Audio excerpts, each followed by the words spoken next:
Bienvenidos al Análisis Bíblico. Soy Óscar Acevedo. Hola, soy Óscar Oviedo y nuestro análisis bíblico para el día de hoy se titula Sufrimiento por el Reino. Cuando leemos el título Sufrimiento por el Reino, vemos un contraste porque realmente nosotros, como seres humanos, siempre anhelamos la felicidad, siempre anhelamos algo mejor, estar mejor, sentirse mejor, tener mejores cosas. Realmente nadie anhela sufrir, nadie anhela el dolor ni la pobreza.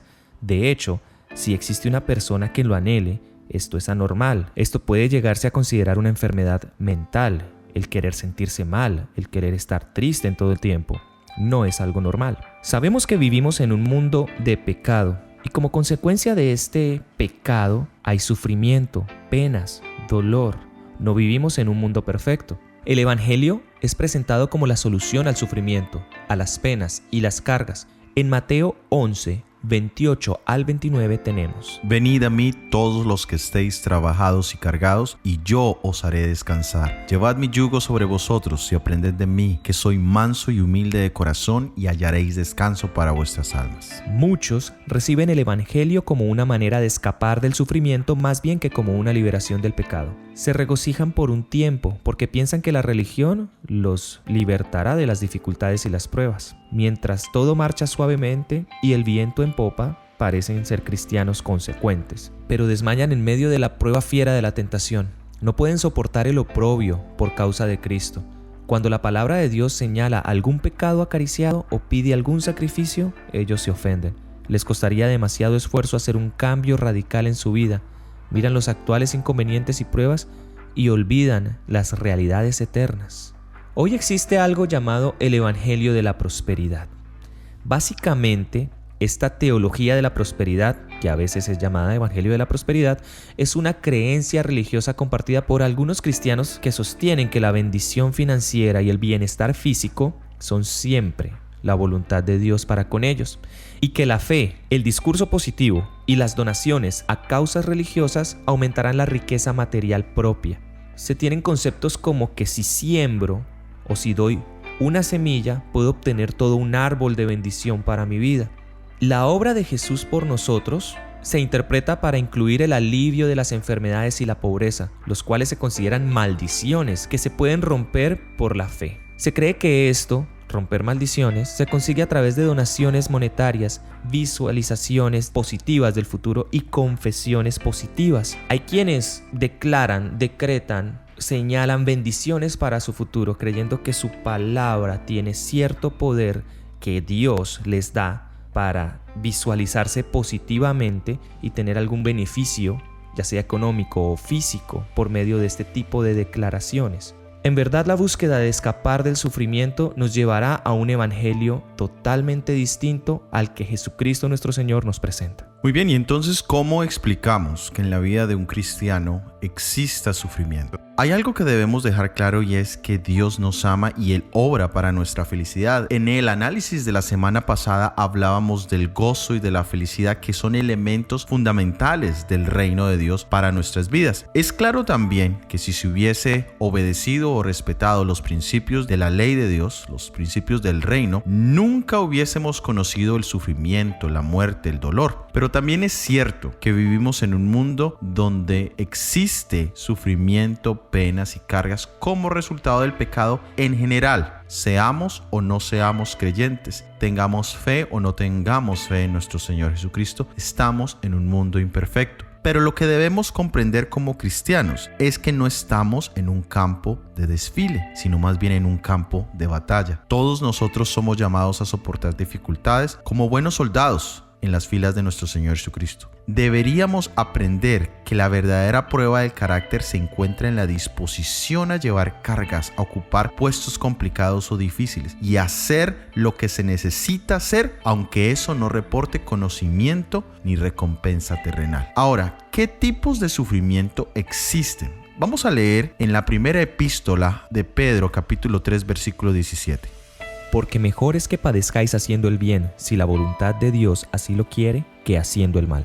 Muy bien, Pedro aquí nos introduce que hay dos tipos de sufrimiento. El primero es sufrir o padecer por haber hecho el bien. Es cuando somos perseguidos injustamente o cuando recibimos consecuencias no esperadas a nuestros actos de justicia. Y existe otro tipo de sufrimiento, que es cuando hemos errado, hemos fallado y hemos generado dolor, sufrimiento a nuestras vidas o a las vidas de nuestros seres queridos. Y estos son los dos tipos de sufrimiento. El apóstol Pablo dice: es mejor que nosotros pasemos por sufrimiento por haber hecho el bien que por haber hecho el mal. Pero la pregunta entonces es: ¿por qué sufrir por estar haciendo el bien? La segunda epístola a Timoteo, el capítulo 3, versículo 12 nos dice: y también todos los que quieren vivir piadosamente en Cristo Jesús padecerán persecución. El apóstol Pablo le dice a Timoteo que todos los que quieran vivir piadosamente en Cristo Jesús padecerán persecución. El concepto de vivir nos muestra que no simplemente es hablar, es decir, como cristianos no solamente los que hablamos, los que predicamos, los que aseveramos creer ciertos principios o verdades, viviremos piamente o seremos perseguidos, sino los que realmente practiquemos los principios de los que ya hemos hablado y vivamos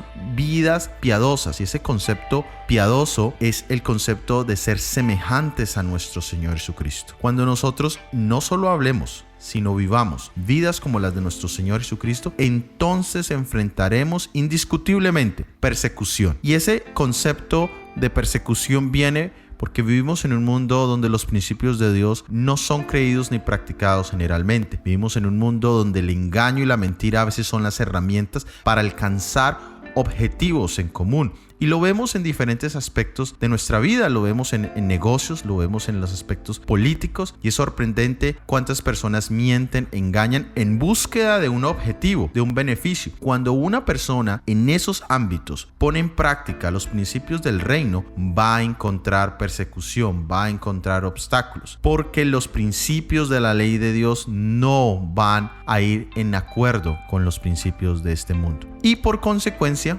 vendrá la persecución individual, colectiva, y por consecuencia vendrán también momentos difíciles, o como lo llamamos aquí, vendrá el sufrimiento. Tenemos unos ejemplos bíblicos de personajes que también padecieron sufrimientos. Por ejemplo, José. José fue calumniado y perseguido porque mantuvo su virtud de integridad. En el caso de David, fue perseguido por sus enemigos como si fuera una fiera. Daniel, por su parte, fue echado al foso de los leones porque se mantuvo fiel al cielo.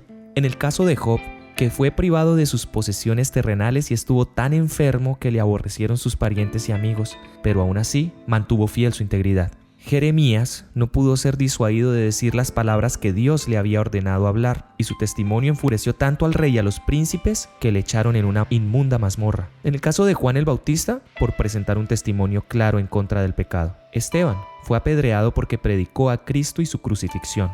Tenemos el ejemplo de Pablo, quien fue encarcelado, azotado con varas, apedreado y finalmente muerto, porque fue un fiel mensajero de Dios a los gentiles. Juan el apóstol fue desterrado a la isla de Patmos por la palabra de Dios y el testimonio de Jesucristo. Y Jesús, el mayor ejemplo de todos, una vida de pureza, y fue tratado como el peor pecador.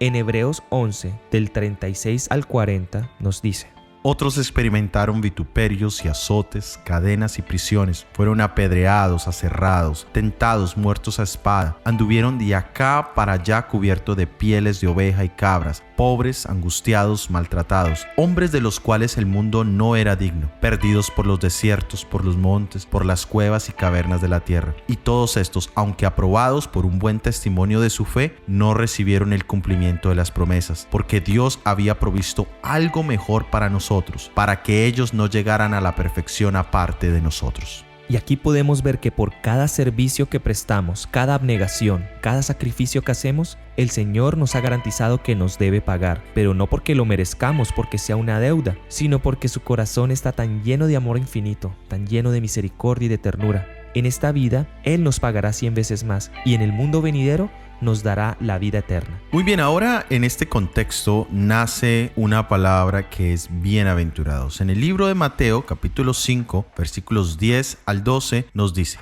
Bienaventurados los que padecen persecución por causa de la justicia, porque de ellos es el reino de los cielos. Bienaventurados sois cuando os insulten y persigan, y digan de vosotros todo mal por mi causa, mintiendo. Gozaos y alegraos, porque vuestra recompensa es grande en el cielo, que así persiguieron a los profetas que fueron antes de vosotros. La palabra bienaventurados quiere decir felices. Y la pregunta es, ¿por qué deberíamos estar felices en momentos donde somos perseguidos, donde somos insultados, donde somos calumniados? La primera razón es porque estamos en la misma situación que estuvo nuestro Salvador Jesucristo. Jesucristo descendió a esta tierra de pecado, de maldad, en búsqueda de redimir lo que se había perdido, la raza humana, tú y yo. Y fue vituperado, fue calumniado, fue insultado, fue tratado como un criminal, ya lo decíamos anteriormente. Pero todo lo hizo por amor a cada uno de nosotros. Cuando nosotros estamos en la misma situación, deberíamos sentirnos alegres, felices, bendecidos, porque estamos experimentando de una manera pequeña lo mismo que nuestro Salvador Jesucristo, el que nos amó y dio su vida por nosotros,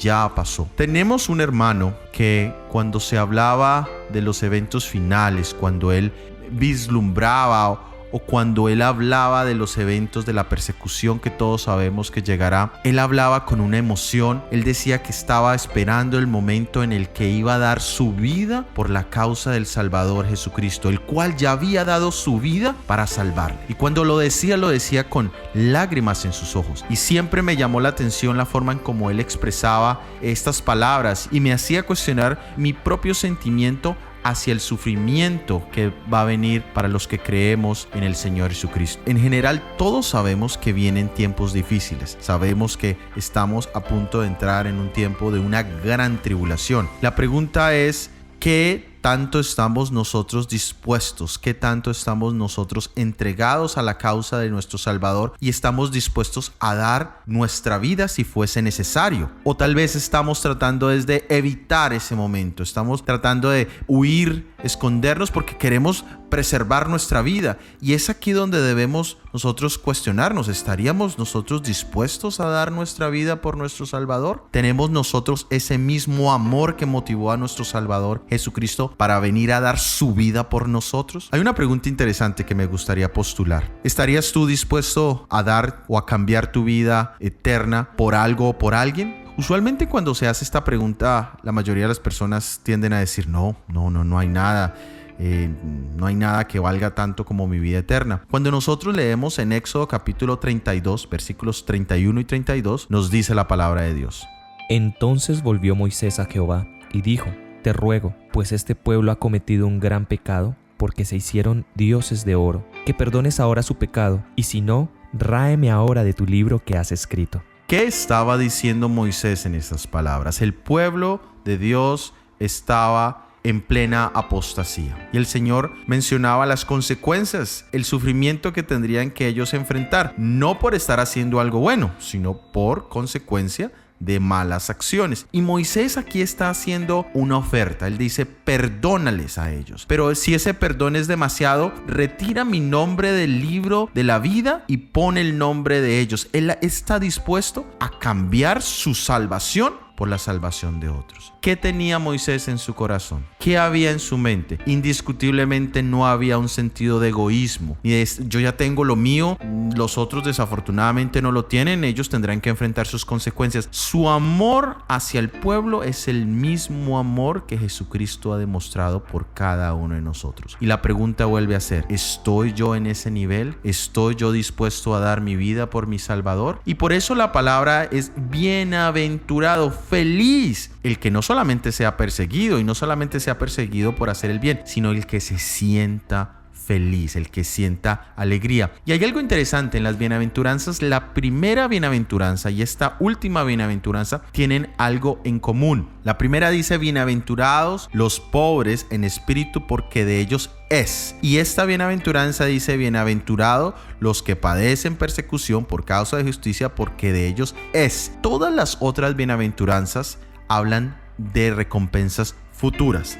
Solo estas dos hablan de una recompensa presente, y la recompensa dice: porque de ellos es el reino de los cielos. Si nuestro corazón reconoce nuestra necesidad, nuestra pobreza, nuestra total total carencia de cualquier cosa positiva, de cualquier riqueza espiritual delante de Dios, en ese momento estoy dispuesto a recibir a mi Salvador Jesucristo como mi Salvador y Señor automáticamente. Si mi disposición está en ser vituperado, en ser perseguido por justicia, es decir, por actos correctos, por seguir los principios de Dios, en ese momento mi carácter refleja el carácter de mi Salvador. Y nosotros sabemos que cuando nosotros empecemos a reflejar el carácter de Jesús individualmente y colectivamente, estaremos preparados para el encuentro con nuestro Salvador Jesucristo. Me gustaría leer de Testimonios para la Iglesia, tomo 5, página 67. Si la vida de Cristo hubiera sido ociosa, entonces podríamos entregarnos a la pereza. En vista de que su vida se caracterizó por la continua abnegación, el sufrimiento y el renunciamiento de sí mismo, no habremos de quedarnos si somos partícipes con Él. Podemos andar con seguridad por la senda más oscura si tenemos como guía la luz del mundo. ¿Y cómo vemos esto desde el punto de vista humanista? El ser humano es egoísta por naturaleza, está en la búsqueda personal de beneficios terrenales. Y para poner un ejemplo de esto, alguna vez se planteaba la pregunta: ¿por qué nosotros como cristianos tenemos nuestra consigna de hacer el bien o sacrificarnos por los demás? Personalmente yo decía: ¿será que realmente nos queremos sacrificar por los demás o estamos buscando la recompensa o el beneficio futuro en una vida eterna? Es decir, le hablo a alguien de Cristo y lo llevo a los pies de Cristo para poder obtener una joya más dentro de la corona de la vida. O de pronto soy capaz de dar ofrendas generosas porque en el cielo voy a tener riquezas aún mayores. De pronto, si hago esto o aquello, me sentaré a la derecha del Padre. Estaba planteando la idea de que realmente nosotros no buscamos el beneficio de los demás, sino que buscamos el beneficio propio. Esto es una idea que la ciencia también ha venido desarrollando. En el caso de Richard Dawkins, el autor del libro El gen egoísta, nos plantea que nosotros, como entes vivientes, y esto incluye a todas las especies, somos máquinas de supervivencia. Y esto se ve reflejado desde los más pequeños insectos hasta los seres humanos, que supuestamente somos los más evolucionados. Y es esta competencia que hay por sobrevivir. Si vemos que todos trabajan por un bien común, no estamos viendo un altruismo o la capacidad de sacrificarse y hacer el bien a los demás por los demás, sino que estamos haciendo un falso altruismo en el que vemos que es la misma especie la que quiere el beneficio propio. Si las abejas se sacrifican, es por el bien de la colonia, no es porque amen a su reina, sino porque saben que su especie persevera, que su especie sigue adelante. Y esto lo podemos ver en otros animales también. Este comportamiento altruista o falso altruismo lo podemos ver en otras especies. Y el hombre no se queda atrás. Cuando se dice que el hombre tiene la capacidad de hacer el bien por los demás, lo que realmente está demostrando es que hace el bien porque se beneficia a sí mismo. Con un simple ejemplo del soldado que es capaz de morir por su compañero, debemos plantear la pregunta: ¿realmente dio la vida por su compañero? ¿Dio la vida por ganar una guerra y así una causa que va a llevar al bienestar de su familia, de los suyos? Es un poco diferente al planteárnoslo. Y en sí, como ser humanos podemos decir que toda esa máquina de genes que tenemos, esas pequeñas moléculas que llamamos genes, están diseñadas para sobrevivir y adaptarse. Así que si vemos desde el principio, desde el primer humano que aparece en la historia de la humanidad, ese mismo humano tiene unos genes que ha venido luchando, que ha venido tratando de sobrevivir. No importa si ha tenido que sacrificarse en algún momento por los demás o por su comunidad con tal de que ese gen sobreviva hasta esta época.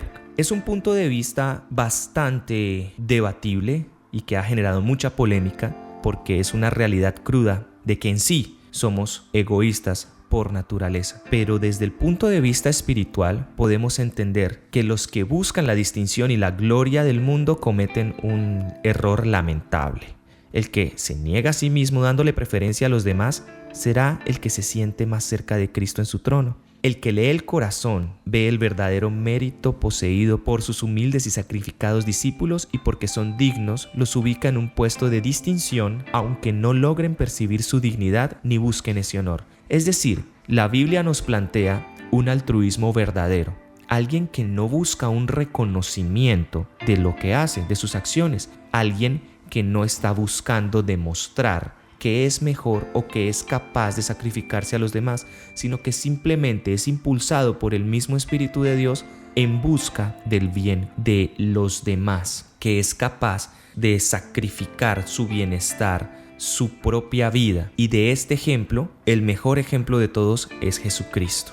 Y Jesucristo vivió en este planeta bajo las mismas condiciones de todos los seres humanos para demostrarnos que esta vida es un entrenamiento, es una capacitación para una vida futura. Si aquí somos capaces de entender que lo importante no es mi propio beneficio, que lo importante es morir al yo, cuando estemos en la vida eterna podremos disfrutar del reino de los cielos. Muy bien, ahora desde el punto de vista de la eternidad, ¿cómo veremos los sufrimientos terrenales? Es decir, cuando miremos desde la eternidad, desde el futuro hacia nuestro presente o hacia nuestro pasado, ¿cómo veremos nosotros esos sufrimientos? El libro de Romanos capítulo 8 versículo 18 nos los dice. Considero que las aflicciones de este tiempo presente no son comparables con la gloria venidera que se ha de manifestar en nosotros.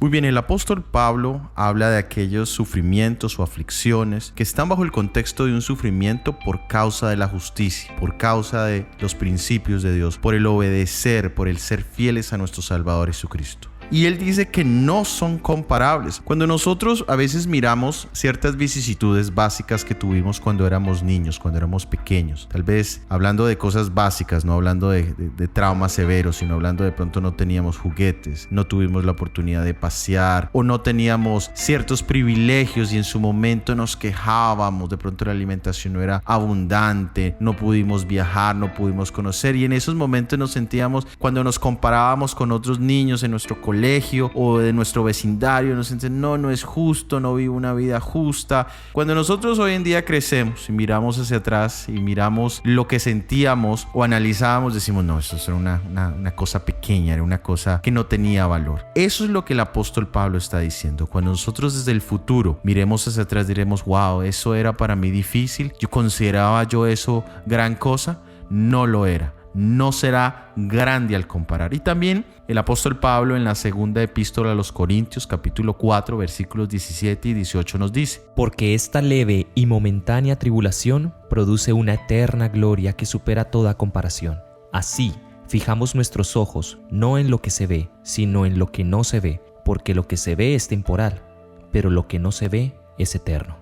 El apóstol Pablo repite el mismo concepto, pero esta vez dice: estamos pasando por tribulaciones, por momentos temporales, leves, momentáneos. Mi hermano, mi hermana, mi amigo que me escuchas, si nosotros en este momento estamos pasando por dificultades debido a nuestra fidelidad, debido a que hemos decidido entregarle nuestra vida a nuestro Salvador Jesucristo, lo que ahora está pasando no es comparable, y si lo ves en la eternidad es algo pequeño, temporal. Lo que se ve, que es la eternidad, para lo que fuimos creados desde el principio, es mucho más grande y es mucho más poderoso. Tenemos el apoyo de nuestro Salvador Jesucristo, cualquiera sea la tribulación o circunstancia por la cual estemos pasando. Dice el libro Exaltada Jesús, página 244: el Espíritu Santo inundaba el alma de Pablo con la luz del cielo y recibió la seguridad de su participación en la posesión adquirida y reservada para los fieles. El lenguaje de Pablo era sólido. Fue incapaz de encontrar palabras suficientemente impresionantes como para expresar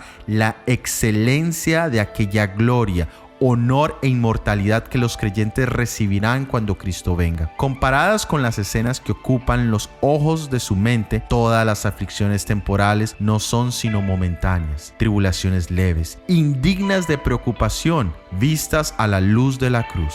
Las cosas de esta vida no eran sino vanidad. La gloria que ocupa su atención era real, importante, perdurable, y su descripción estaba más allá de la capacidad del lenguaje. Nosotros hemos leído pasajes que hablaban de azotes, leíamos especialmente en relación con la vida del apóstol Pablo, y él mismo en su propia circunstancia no era alguien que no estuviera pasando por tribulaciones y sufrimiento, era alguien que estaba totalmente en el sufrimiento. y él no encontró palabras para comparar cuando tuvo revelaciones acerca del futuro. Y ese es el mismo llamado que Dios nos hace a nosotros. Miremos por los ojos de la fe hacia el futuro. Pongámonos en el lugar del apóstol Pablo y comparemos los sufrimientos que él tuvo y los que nosotros tenemos. Y tal vez los de él sean mucho más fuertes que los que nosotros tenemos, pero si nuestro sufrimiento es también terrible, tal vez similar que el apóstol Pablo, las palabras del apóstol Pablo son para ti y para mí. No hay nada que se compare con las glorias de la eternidad y especialmente por el amor de nuestro Salvador Jesucristo.